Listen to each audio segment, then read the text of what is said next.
Hi, Suzanne. Hi, Anthony. The Banker is a film about unsung heroes who came together, took a risk, and changed history. Tell us about your character and his place in this amazing story and what drew you to the role. Well, I play Bernard Garrett. He's a young man with a dream, a very important dream. Grew up in Texas. He moved out to California to follow his dream. He wanted to become a real estate mogul. And living in the South, he realized at that point in time, in the 40s and 50s, that the West was the way to move. That was the land of opportunity. So he got out to California, realized it wasn't much different than Texas. So he decided to come home and make a difference for the people like him who had a dream. The Banker takes place in the 1960s, or from the 30s to the 60s, Jim Crow era. But in many ways, The Banker is just as contemporary, relevant, and relatable today. What would you like audiences to take away? That financial discrimination is real. There are communities, there are people in this country that aren't allowed the same opportunities as other people. It's hard to build up a neighborhood or develop a group of people without finance. And the banks control that finance. So if I want to start a business, I have to go to a bank to get that money, or I have to find someone who's willing to lend that money. If no one's willing to lend that money, I can't start that business. So certain neighborhoods, certain groups of people are being impoverished on purpose, and we need to support and build up those neighborhoods and those people. We've just finished celebrating Black History Month, and The Banker tells the story of an important piece of Black history. Though it's inspired by true events, the central story of the film is largely unknown. Why do you think it's taken so long to hear it, and how does it feel to be telling it now?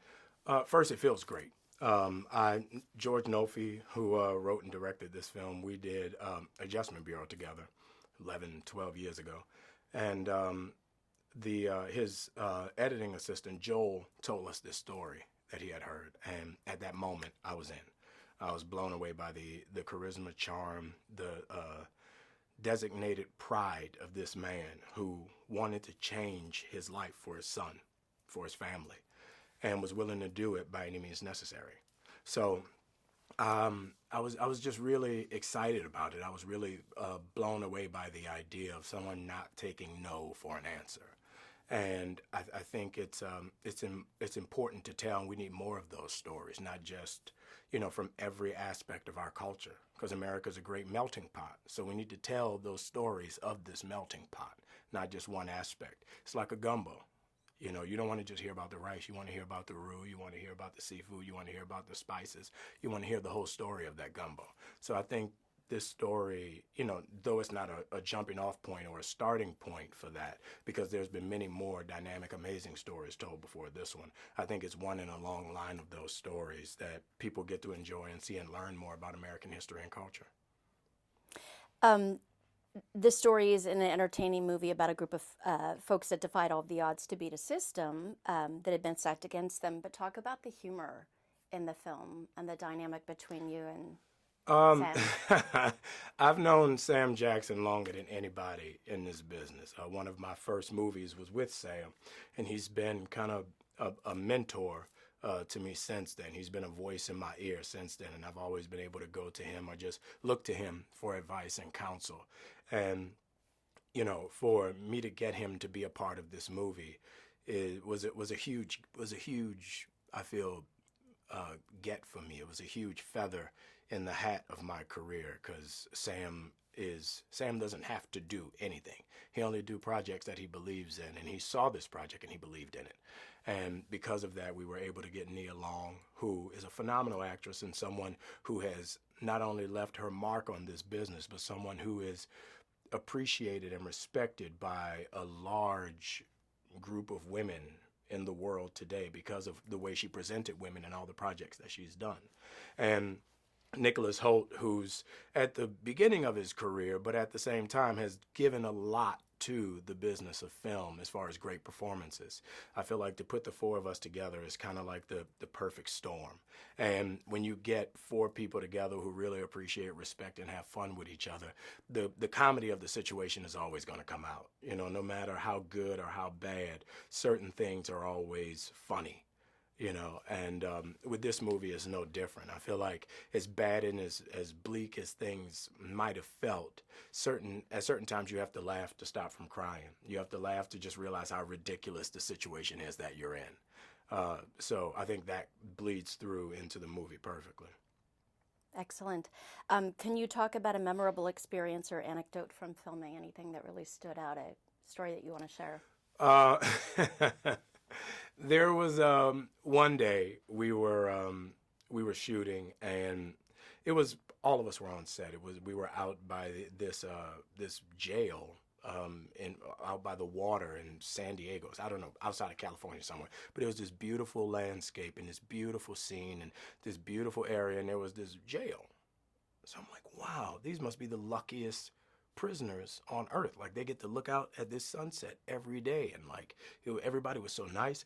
But there were these like seals or walruses or something, and every time we would talk, the seals would answer us back. So we're doing the most pivotal scene in the movie, or we're trying to sum up the movie, and every time this seal would go, "Arr!" So every time we would say our line, is me, Sam, Nia, and we're like, so, oh man, you just got out of jail, and the seal would go, "Arr!" So we couldn't, there was nothing we could do. Like, we couldn't run the seals off. You know, I didn't know if you got fish or what do you give a seal to make them leave? But we ended up having to figure out a way to get over the fence and get rid of the seals. All the good behind the scenes. Right. Finally, how do you hope that audiences will feel or think, or what conversations do you hope to inspire? I think it's 2020. And I would like audiences to come out of this movie looking from whence we came and how far we've come. I think you know, there's an opportunity in this country to turn a new leaf, to turn a corner. And as a generation, we've started that process. I'm a father of sons, of young men, and I realize that kids aren't born assholes. We make them that way.